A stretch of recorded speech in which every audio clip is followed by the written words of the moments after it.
هتتسجن 3 سنين ولا ايه اللي هيحصل؟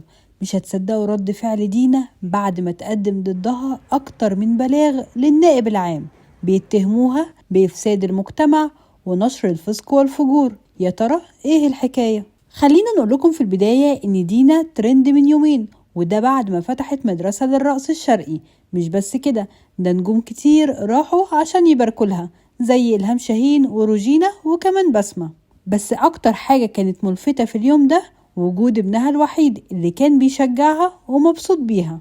بس بعد ساعات قليلة جدا من افتتاح المدرسة قدم محامي اسمه معتز بلاغ للنائب العام، قال فيه إن دينا خالفت القيم والعادات الاجتماعية وبيطالب بمحاكمة عاجلة ليها. طبعا الخبر ده قلب الدنيا، وناس كتير سألت وقتها هي كده هتتسجن ولا ايه اللي هيحصل؟ بس الأهم من ده كله هو رد فعل دينا. دينا قالت